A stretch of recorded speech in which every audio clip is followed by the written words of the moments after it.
Vamos a compartir esta sesión haciendo un recordatorio de algunas cuestiones que ya hemos ido viendo y otros temitas que vamos a ir avanzando en este proceso. Entonces voy a compartirles la pantalla para poder ir avanzando.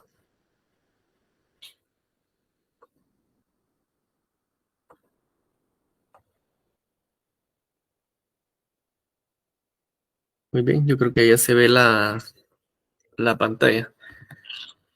Entonces, parte de lo que tenemos pendiente de platicar aún son las características del derecho internacional privado. Entonces, para esa cuenta, pues vamos a recordar que el derecho internacional privado tiene diferentes elementos y también tiene diferentes características. Como pueden ver ahorita en la pantalla, básicamente encontramos que existe un derecho interno, existe un derecho adjetivo, existe un derecho particular, existe también un derecho positivo, un derecho nacional, un derecho prejudicial y también un derecho público, así como un derecho universal y existe un derecho espacial. Bueno, dicho esto, pues vamos a tratar de entrar de lleno a cada uno de estos.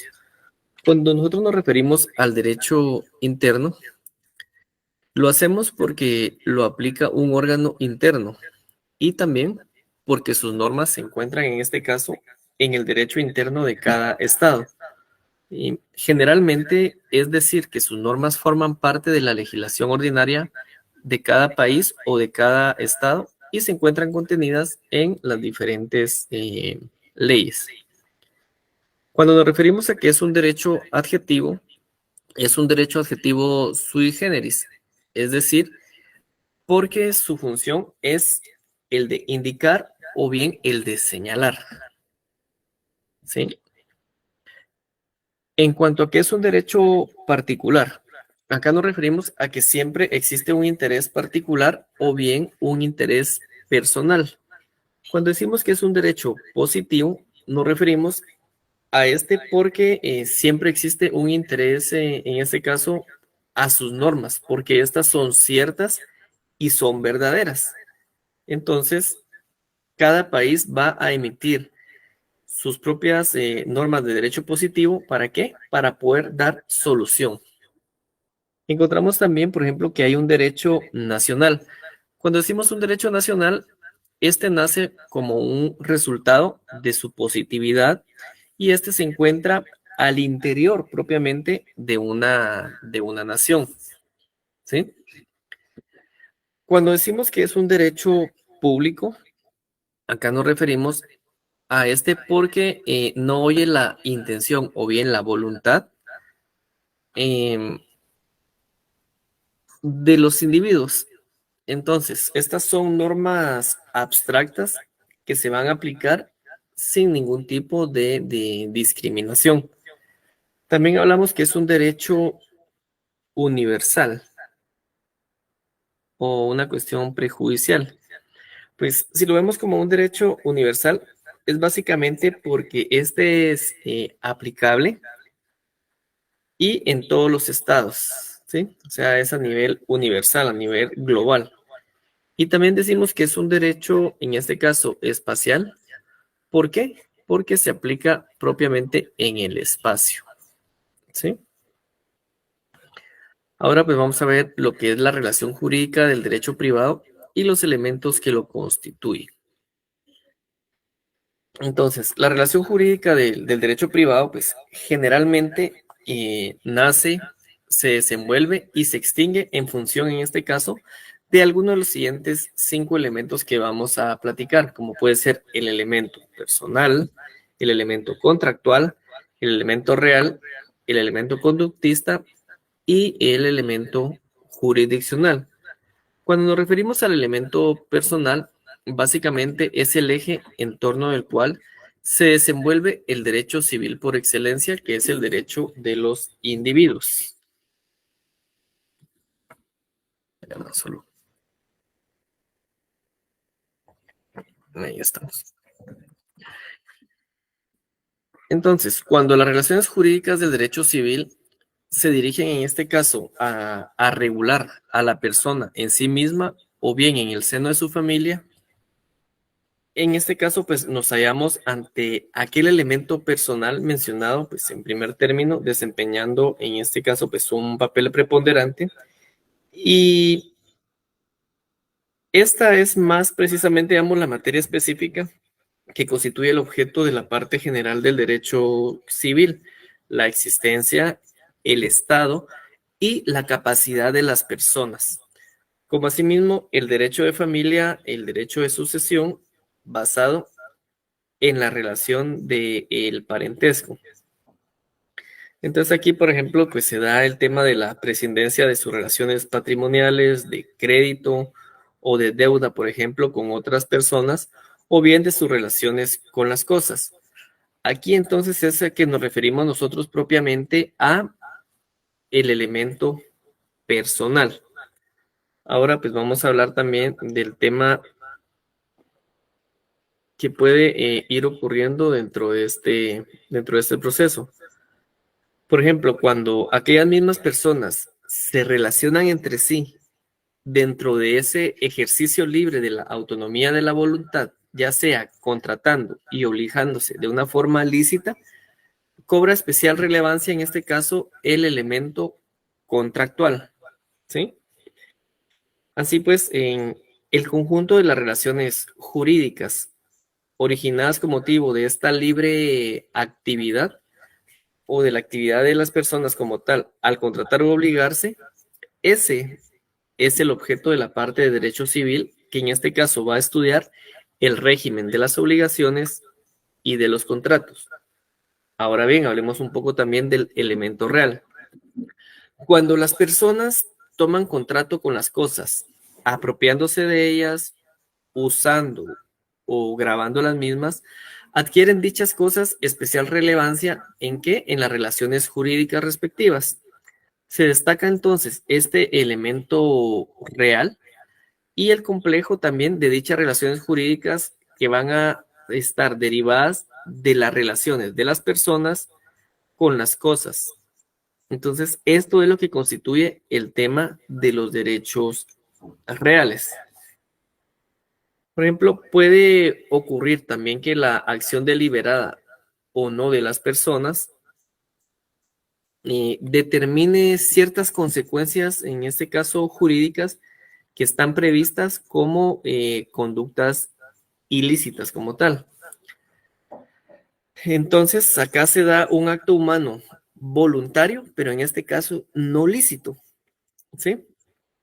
Entonces, según cómo se haya encuadrado o no un tipo legal específico o incriminatorio, vamos a poder estar entonces en el ámbito del ilícito penal o bien del ilícito civil. Entonces, yo creo que había un compañero que en la clase anterior me preguntaba un poco sobre este tema, pues aquí vamos entrando un poquito ya más de lleno, ¿verdad?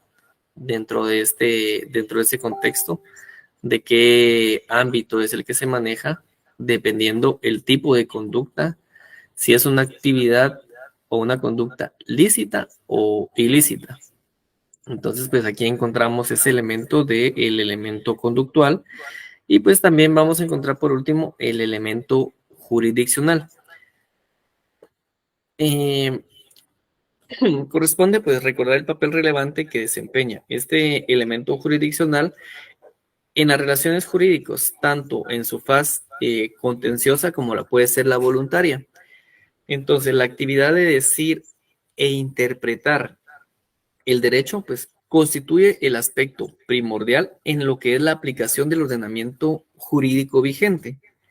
Su estudio corresponde, digamos, a la materia del derecho procesal y parcialmente a los derechos de fondo, que en casos pueden incursionar en la determinación, por ejemplo, del carácter, de los alcances y también del límite, en este caso, de la jurisdicción. Cuando se dan conjuntamente los dos presupuestos señalados, a saber, la diversidad de soberanías legislativas y el intercambio humano, Digamos, a través de territorios que han sido sometidos precisamente a soberanías, en este caso legislativas, eh, que son diversas, porque no son los mismos ordenamientos en un país que en otro. Nos hallamos frente a un caso, en este caso, jus privatista, con elementos extranjeros y consecuentemente en presencia de una relación jurídica, en este caso de derecho privado internacional. ¿Sí? También encontramos aquí lo que es la relación jurídica del derecho internacional privado.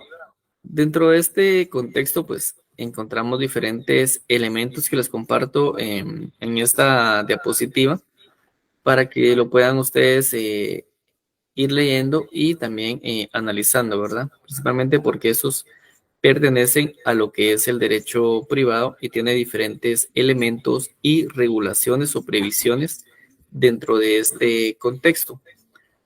Por eso decimos que al tratar la naturaleza de nuestra disciplina, dijimos que pertenece fundamentalmente al derecho privado.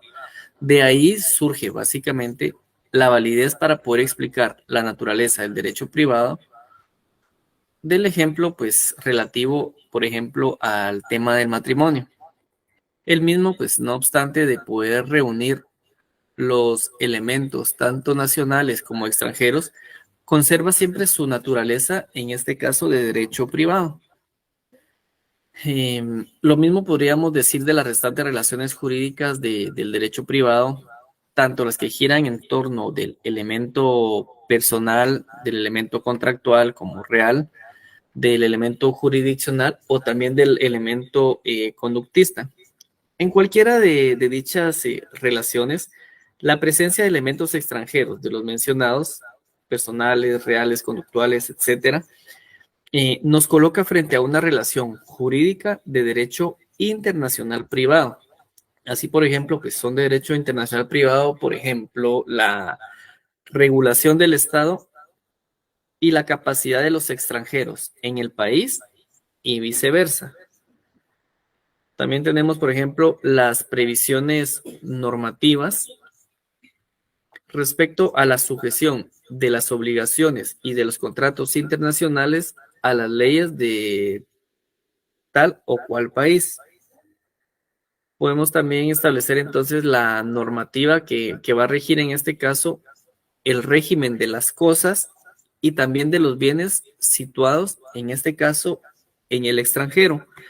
Entonces, aquí la determinación de la jurisdicción va a competir o competente va a ser para poder entender en qué casos de derecho privado se va a analizar este tema con los elementos extranjeros. Así pues, el sistema jurídico aplicable para los actos, en este caso lícitos, excluyendo pues, los contratos, o bien ilícitos cuando producen los efectos jurídicos, ya sea en dos o en varios países. Entonces acá es donde se va dando toda esta situación como tal, en esa relación jurídica que existe en el derecho internacional privado. Y pues también el derecho internacional privado está relacionado pues con diferentes ramas del derecho que ahorita pues vamos a tratar de irlas recordando o reconociendo, ¿verdad? Por ejemplo, el derecho internacional privado se relaciona con el derecho civil, el derecho penal, el derecho procesal, derecho notarial, laboral, marítimo, aéreo, espacial, etcétera. Entonces vamos a tratar de ver pues los más importantes, ¿verdad? Dentro de todo este contexto, porque partimos de que el derecho internacional privado está relacionado con todas aquellas ramas del derecho en las cuales existe la posibilidad de que exista un conflicto. Esto debido a los diferentes contenidos, tanto sustantivos como adjetivos, en los diferentes estados que básicamente conforman lo que es la comunidad internacional. El tema de comunidad internacional, pues ya lo vimos en el curso de Derecho Internacional Público el semestre pasado, entonces no voy a ahondar mucho en el tema como tal. Pero en general, pues el derecho internacional privado va a estar relacionado pues, con las ramas del derecho que estamos viendo en la diapositiva. Entremos a analizar un poquito cuál podría ser la relación que tiene con esas ramas del derecho. Por ejemplo, con el derecho civil, encontramos que es tal la relación y la frecuencia de esta relación de parte del derecho internacional privado con el derecho civil. ¿Por qué? Porque al principio y en la actualidad todavía algunos juristas consideran que el derecho internacional privado como materia debe llamarse con el nombre genérico de derecho civil internacional privado. Sin embargo, pues las cuestiones más directamente relacionadas y las más comunes en este caso son las atinentes al tema de la capacidad civil. Recuerden ustedes en el Código Civil que está contemplado el tema de la capacidad civil a partir de la mayoría de edad, el tema, digamos, de la situación jurídica de las personas, el tema de si es soltero, si es casado. Entonces, pues aquí vamos a ver todo ese tema, la capacidad civil para poder contraer obligaciones y derechos, el tema de los bienes, el tema de los matrimonios, el tema de los divorcios, el tema de las obligaciones en general, de los contratos y sucesiones, en este caso, pues entre particulares. También encontramos una relación con el derecho penal. Pareciera que no tendría que ser por ser un área del derecho público, ¿verdad? Y estamos viendo un área del derecho privado. Sin embargo, pues sí tienen cierto tipo de connotación o de relación, porque ha sido siempre, digamos, ese consenso que las leyes penales son territoriales, razón por la cual muchos autores excluyen esta relación y además, pues cuestiones como la extradición y el asilo muchas veces se incluyen dentro del estudio propiamente del área del derecho internacional público. Nosotros pues ya dejamos claro pues que esos aspectos los incluiríamos dentro de nuestra materia. Sin embargo, los que más directamente nos interesa incluir son todos aquellos delitos que son cometidos, en este caso, por extranjeros en territorio ajeno. Y también, pues, que esos pueden afectar a un Estado o bien a las personas de diferente Estado al del autor del delito. Es decir, por ejemplo, la falsificación de monedas, la trata de blancas, el tráfico de estupefacientes, la falsificación de valores, por ejemplo, las acciones, las obligaciones, las debentures, etcétera. Entonces, esta es la relación que puede tener con el derecho penal. Encontramos también, por ejemplo, con el derecho procesal, que existe una relación, porque esta se refiere a aspectos como lo pueden ser la naturaleza de las acciones judiciales, puede ser también, por ejemplo, la competencia internacional, podría ser también la naturaleza y la aceptación de la prueba, la ejecución de sentencias extranjeras, el valor de las cosas juzgadas, la recepción también de las pruebas en el extranjero, la validez de los títulos ejecutivos, etcétera. Entonces, acá esta parte procesal es muy importante porque es un complemento propiamente del derecho internacional privado para poder resolver los conflictos que en ese momento pues se puedan ir suscitando. También encontramos, por ejemplo, una relación con el derecho notarial, que es una de las que ustedes tienen más frescas en estos momentos, ¿verdad?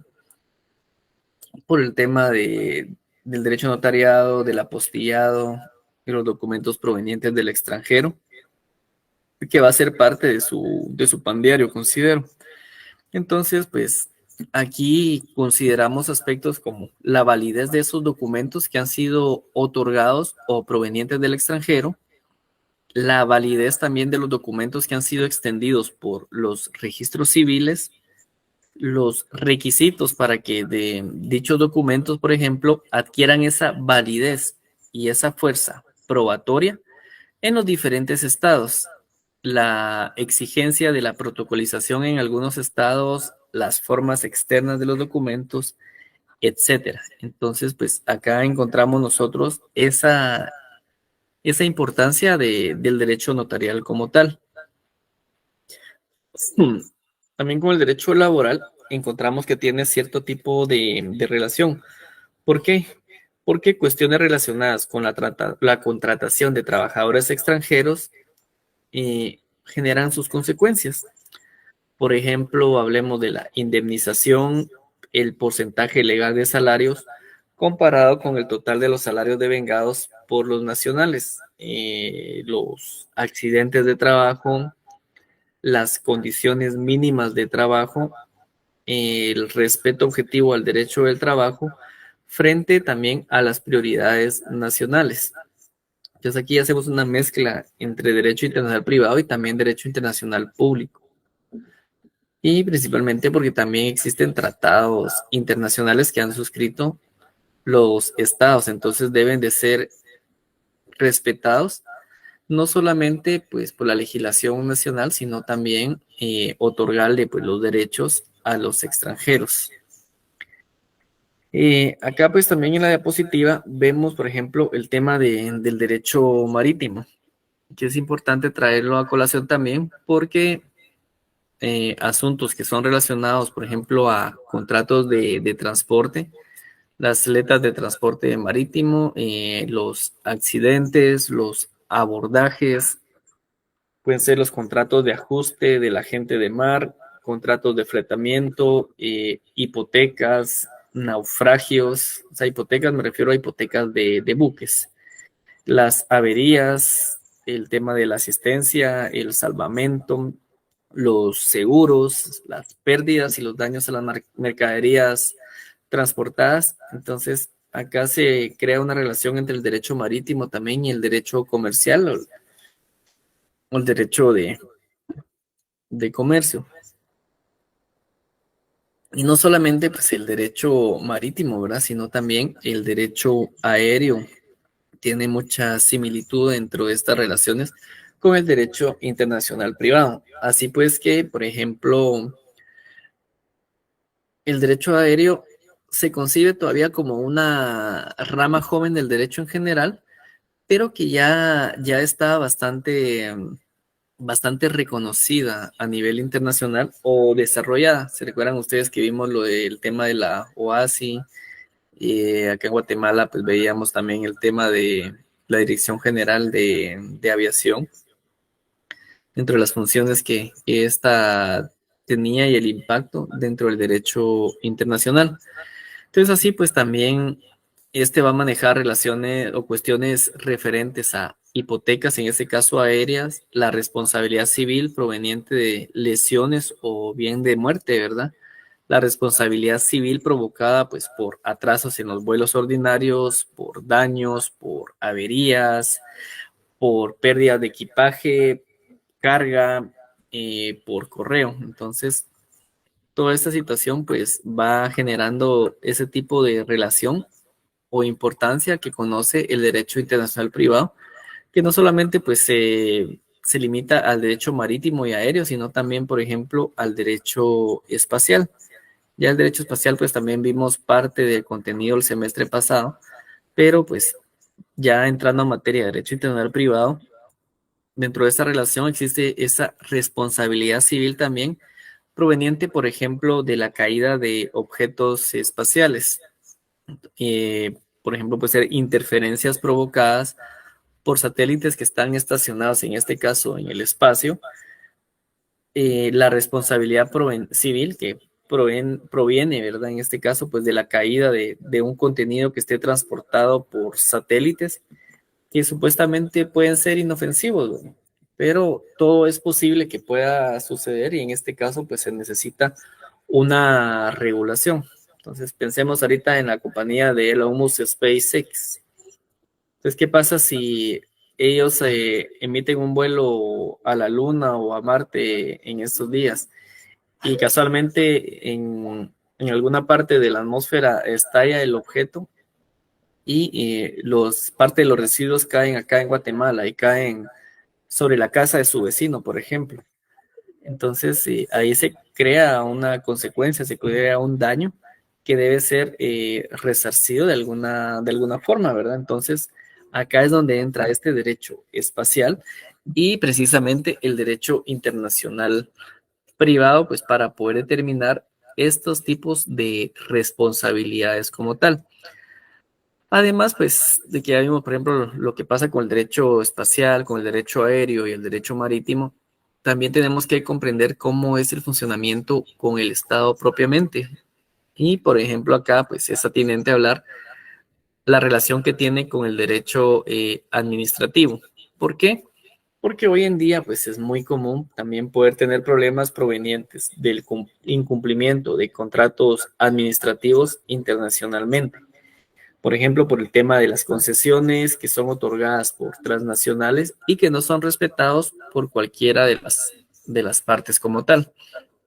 Entonces, el derecho fiscal también es otra de las ramas que tiene relación porque cuestiones referentes a evitar, por ejemplo, el tema de la doble o múltiple tributación y poder así atraer tal vez, por ejemplo, inversión extranjera, porque esta inversión extranjera hacia determinado territorio permite, digamos, la admisibilidad de documentos que prueben, por ejemplo, el pago de impuestos en otro estado, las condiciones favorables a la inversión en diferentes estados. Con el derecho mercantil, pues también tiene mucha relación e importancia porque aspectos como la calidad de un comerciante o relacionados también, por ejemplo, a los títulos de crédito, al tema de las quiebras, de la fuerza probatoria, de los libros de contabilidad, los seguros, las hipotecas prendarias, también van a tener esa relación íntima dentro del contexto internacional. También tenemos pues la relación en este caso con el derecho internacional público y pues aquí no podemos afirmar que el derecho internacional privado y el derecho internacional público tengan alguna relación estrecha, pero los juristas básicamente consideran más eh, poder conceptualizarlo desde el ángulo de las semejanzas y las diferencias que estos pueden tener.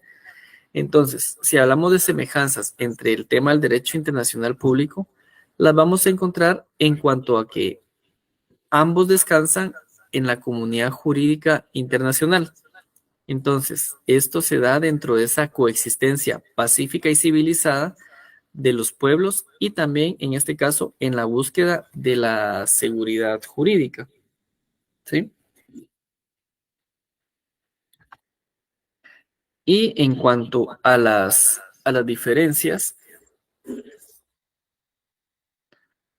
encontramos que en cuanto a su sujeto y su objeto, el público se va a referir, digamos, a los estados y a sus relaciones y a las organizaciones internacionales intergubernamentales.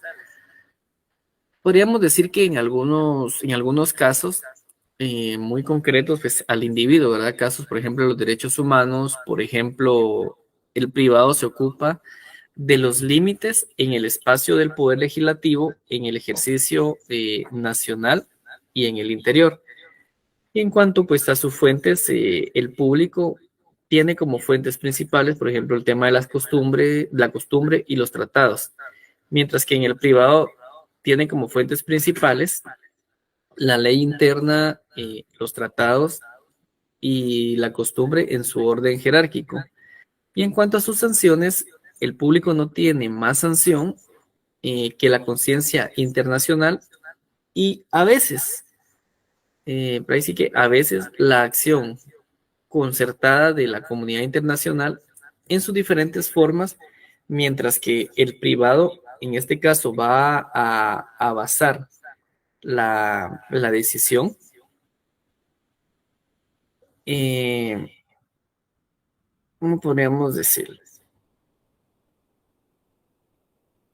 Damos la sanción en el poder judicial de cada país a su propia discreción y también de conformidad pues con las diferentes instituciones. Entonces, en cuanto a sus órganos, el público no admite ningún órgano superior al Estado que en este caso pueda legislar para el conjunto de la comunidad internacional. Mientras que en el privado, por ejemplo, este queda bajo potestad y jurisdicción de las leyes nacionales. Si lo vemos en cuanto a la utilidad, pues aunque esto no sea discutido, el público es particularmente útil a los gobernantes, a los estadistas y a los políticos, mientras que el privado es de utilidad inmediata al abogado que litiga y al estudioso de las doctrinas jurídicas, etcétera. ¿Sí? Permítame un momentito.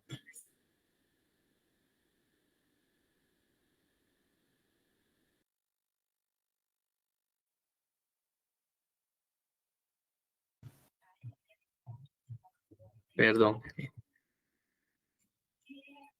Por ahí está utilizándose una herramienta, entonces no me permitía escuchar. Bueno, aquí también tenemos el tema de la labor privada individual. Pues básicamente esto se va a referir un poco a la historia del derecho internacional.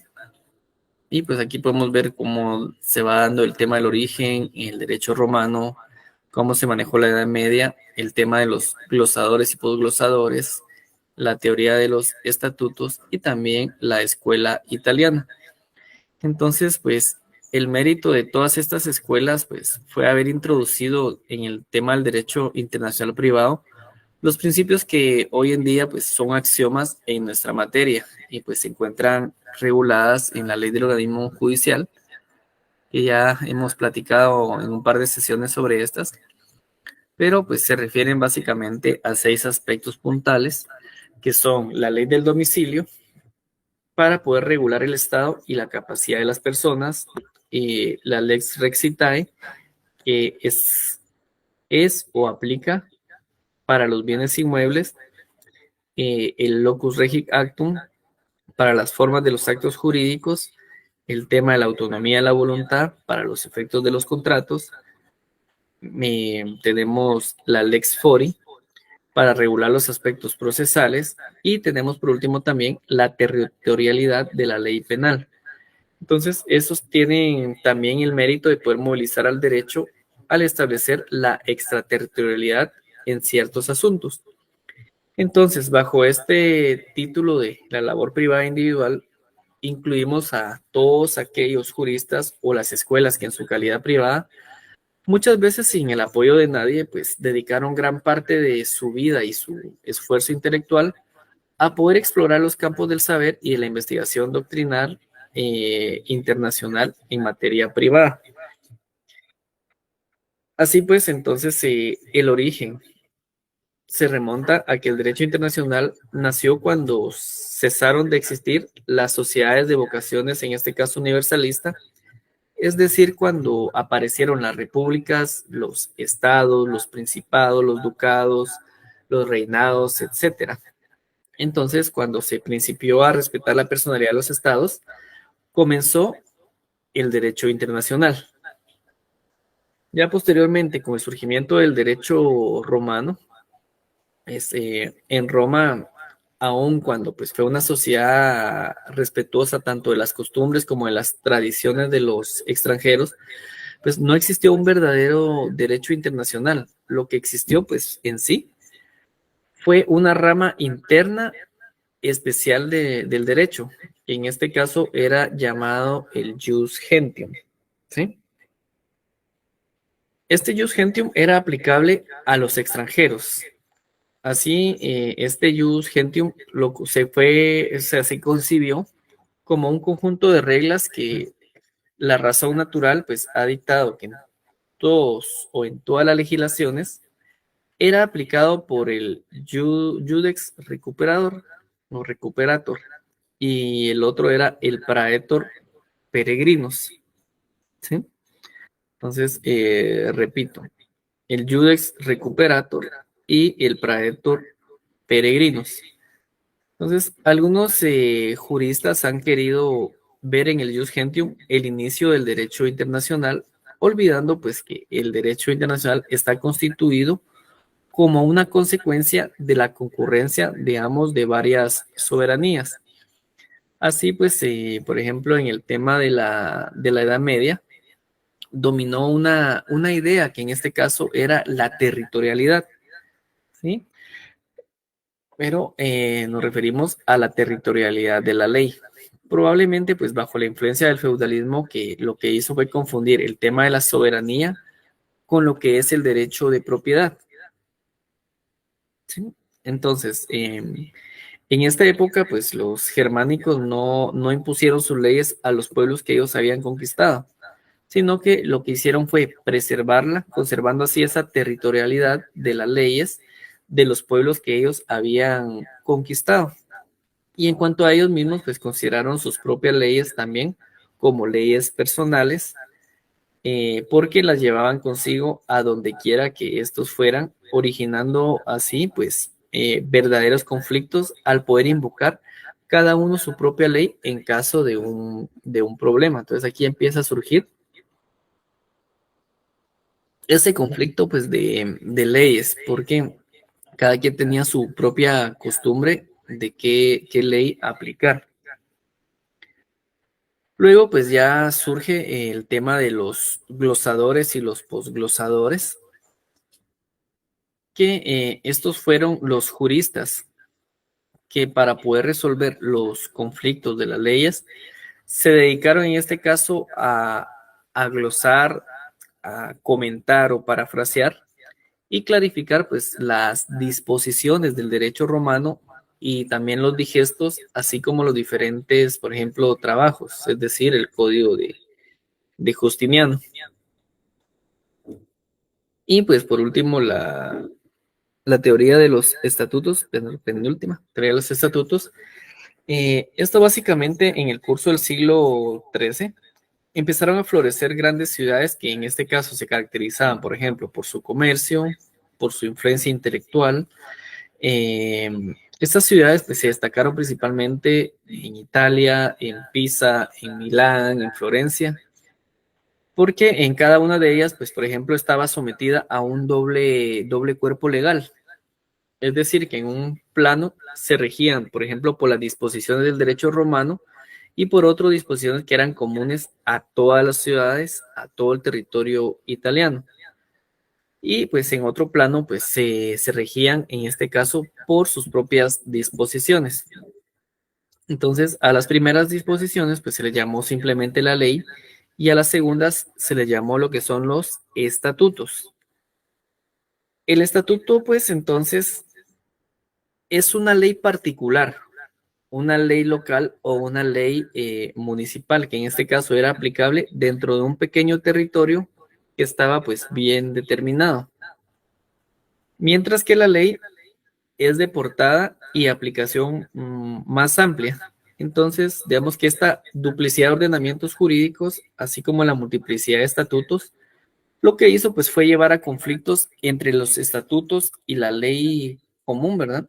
Y los estatutos también, por ejemplo, de diferentes ciudades. Pero solo voy a conectar el teléfono porque me estoy quedando sin carga. Vamos a ponerlo por aquí. Muy bien. Entonces, básicamente, entre los estatutos y la ley común y entre los estatutos de diferentes ciudades que se daban acá, esto fue debido a pues, que los ciudadanos en cada una de dichas ciudades, ya sea con el auge del comercio y con la facilidad de la comunicación que existía, pues se podían, por ejemplo, desplazar de una ciudad a otra con bastante frecuencia y pues efectuando en cada una de dichas ciudades los diferentes actos jurídicos. Los problemas aquí generados podríamos establecer, por ejemplo, la multiplicidad de los estatutos y también lo que se fue generando un conflicto con la ley común. Entonces esto llevó a tratar de encontrar soluciones.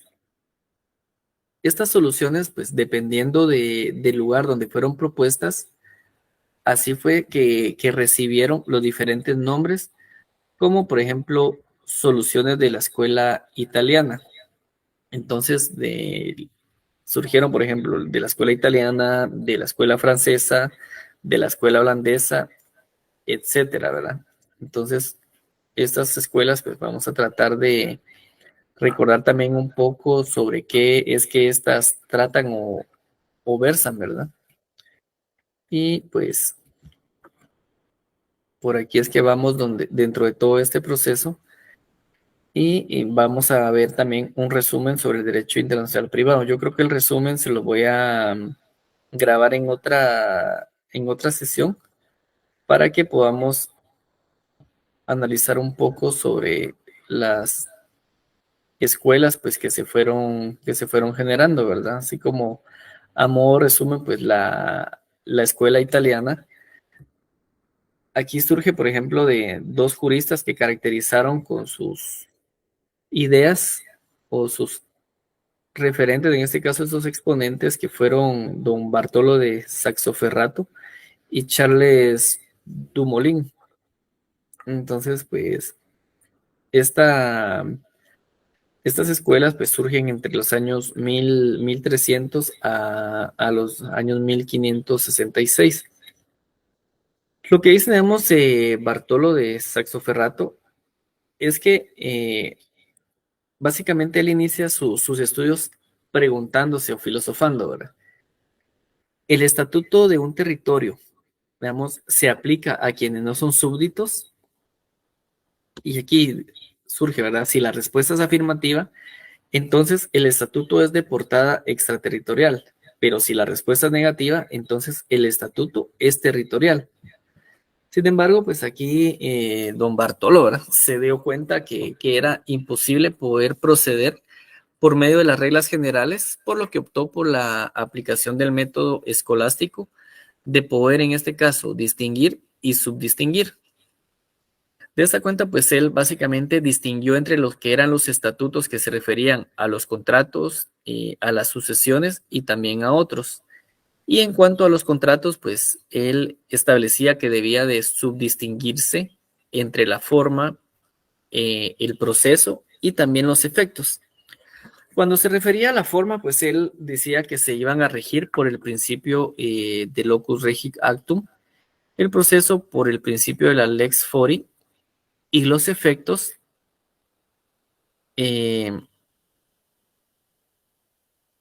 efectos me perdí, déjenme que me recuerde bien. O sea, estaba la locus regit actum, estaba la lex fori y los efectos iban a desprenderse, digamos, si estos eran naturales o si eran accesorios.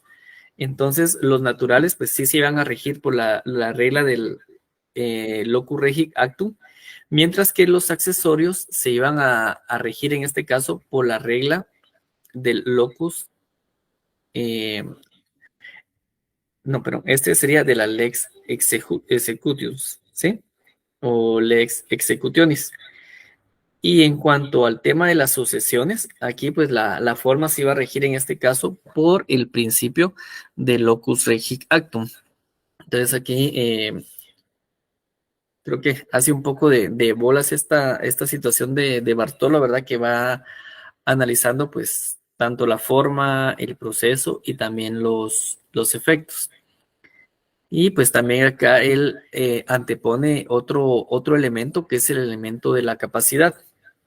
Y pues él establece que esta capacidad se va a regir en este caso por el estado personal. Por consiguiente, pues tanto el tema de la territorialidad y la extraterritorialidad son elementos que él analiza y pues también aborda que en cuanto a los otros estatutos se debe distinguir entre cuáles son unos estatutos prohibitivos y cuáles son los favorables.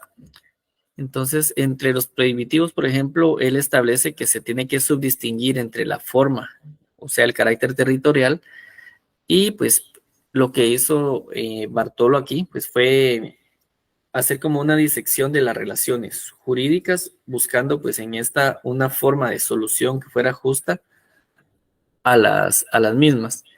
Mientras que el otro autor, en este caso Charles Dumoulin, pues fue un poquito más específico, ¿verdad?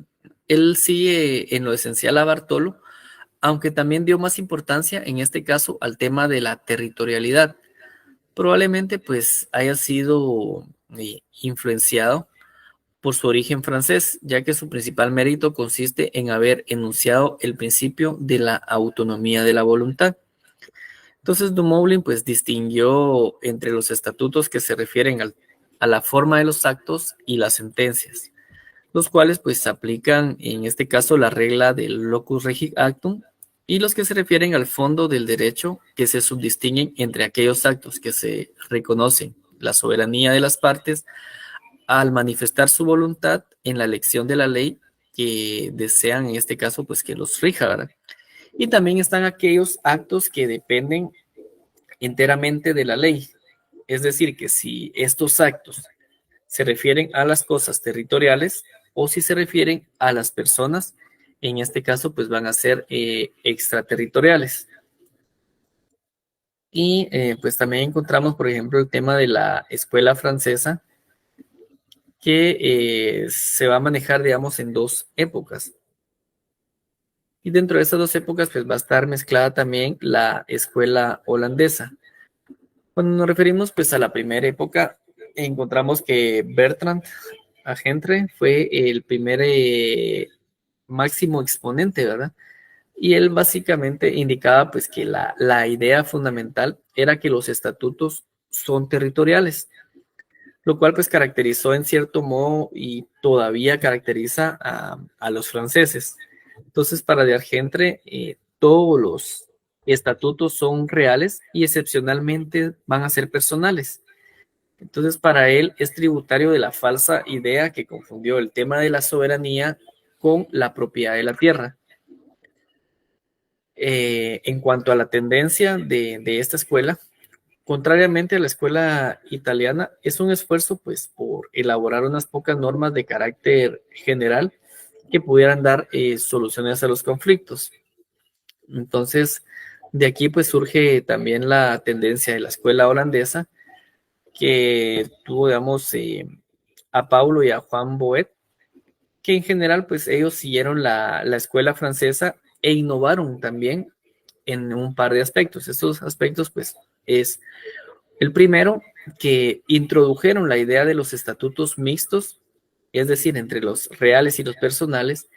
Y segundo, la idea de que las leyes extranjeras se aplican excepcionalmente por pura cortesía o cómitas, ¿sí?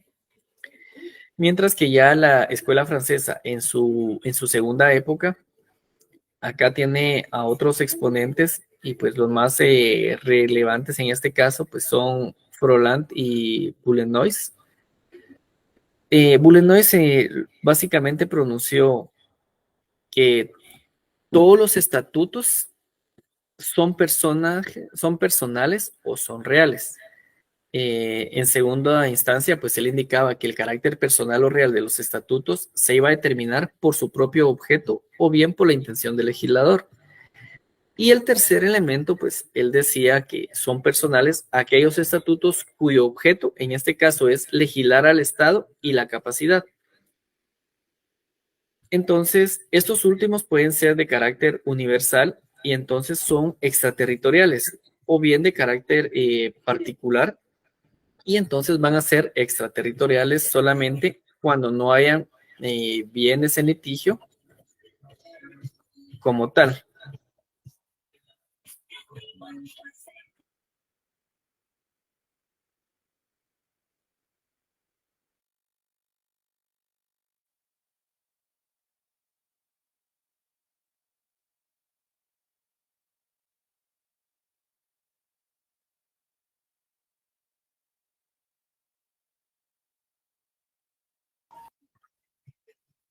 Perdón.